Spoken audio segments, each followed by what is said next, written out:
I can find plenty of negative things to say about LeBron James. Without hesitation. I won't, but I could. Let me stick to basketball and tell you this. He's on a Mount Rushmore. He's one of the greatest players to have ever lived. I have him number 2 all time.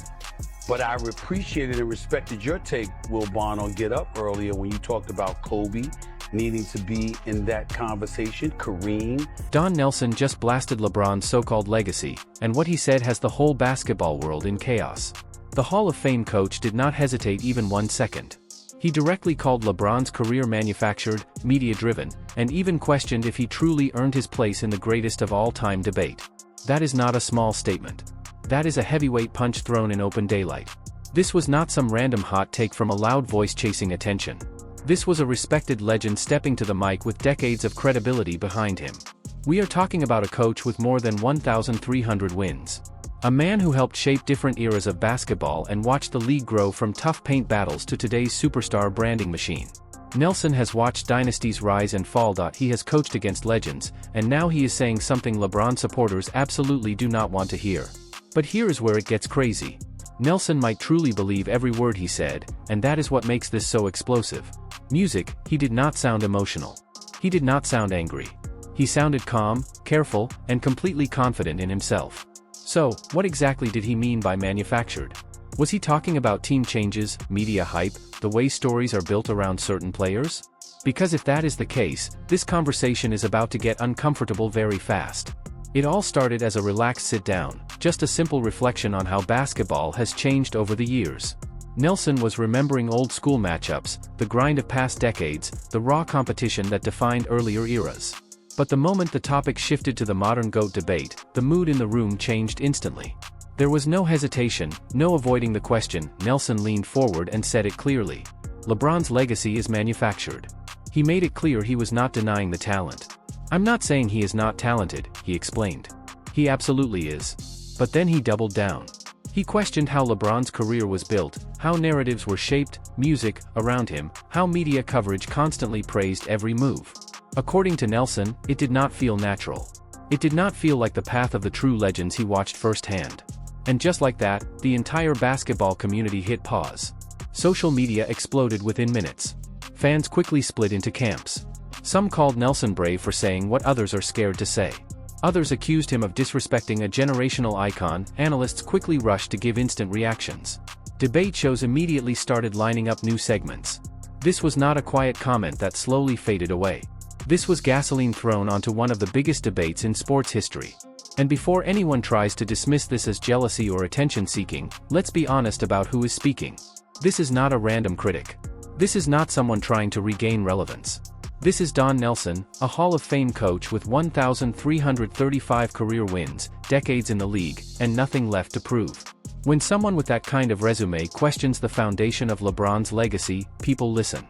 And whether you agree or not, this conversation is only just beginning. And 83 more games, okay? He has played 7 more years than Michael Jordan. We want to talk about 30 points, all right? Like the 30-point record. How about this 30-point record, Swagoo? Did you know that Michael Jordan averaged 30 in his career? Yep, I did. Did you know that Michael Jordan went 7 straight years averaging over 30? Did you know that? I mean, it's just unbelievable to me.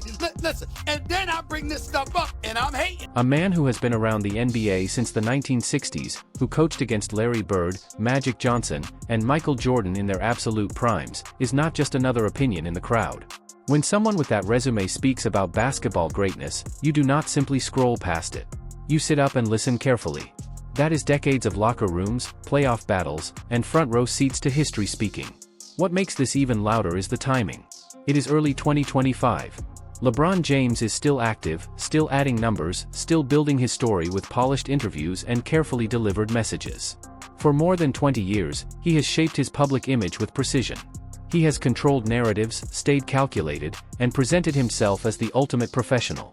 Then Nelson steps in and cracks that image with one word: manufactured. That is not a small jab. That is a direct challenge to the foundation of the story. The real question is not whether Nelson said it. He did. The real question is this: can anyone truly shut it down with hard facts? Can anyone prove him completely wrong without relying on emotion? That is where this gets interesting, because this debate is not about talent. It is about context. It is about how greatness is built and who gets to define it. So, what does he mean by manufactured? That single word has fans arguing non-stop. Nelson explained it through 3 main points, and each one hit harder than the last. First up, the super team era. He did not sugarcoat it. In his view, LeBron did not just join strong teams. He helped influence entire roster constructions. He connected himself with other stars to maximize his championship window. From Nelson's perspective, that changes the conversation from pure competition to smart positioning. He pointed to the timeline. When LeBron struggled to win in Cleveland, he left for Miami to join Dwayne Wade and Chris Bosh, 2 established all-stars. That move, changed the league overnight.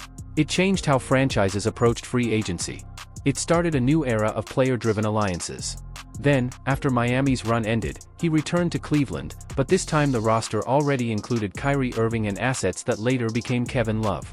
Later in Los Angeles, the Lakers reshaped their future to pair him with Anthony Davis. Every chapter looked carefully planned. Every stop looked designed. That is Nelson's angle. His argument is simple but bold. He believes LeBron has rarely been forced to struggle year after year with limited pieces the way Jordan once did before his co-star fully developed. He believes LeBron has often had the power to influence not only where he plays, but also who plays beside him. And in Nelson's mind, that matters. Now here is where it becomes uncomfortable for LeBron supporters. Nelson is not inventing these moves. They happened. They are documented. The real debate is about interpretation. Do these decisions show LeBron is smart and forward-thinking, or do they slightly weaken the old-school image of fighting through whatever roster you are given? And just when people thought Nelson had made his point, he pushed even further. His second argument cut even deeper: media narrative control. He then turned the spotlight toward the coverage around LeBron's career. Nelson suggested that every move, every change, every headline has often been framed as brilliance. In his view, the media machine has boosted the myth just as much as the moments. And that is where this conversation stops being simple and starts becoming explosive. Every playoff run is called historic. Every stat becomes the stat that changes everything. And here is where Don Nelson really pushed the conversation into risky territory. He argued that when Michael Jordan lost, it stayed with him. It was counted. It was remembered. But when LeBron James loses, the story often shifts into praise about how amazing he was, even in defeat. That is not a small observation. That is a serious accusation about how narratives are created. Nelson pointed to real moments that fans still debate today. In 2011, when LeBron lost to the Dallas Mavericks and averaged 17.8 points in the finals, struggling late in games, many expected heavy long-term criticism. It was intense at the time, no doubt, but Nelson believes the long-term framing softened the blow.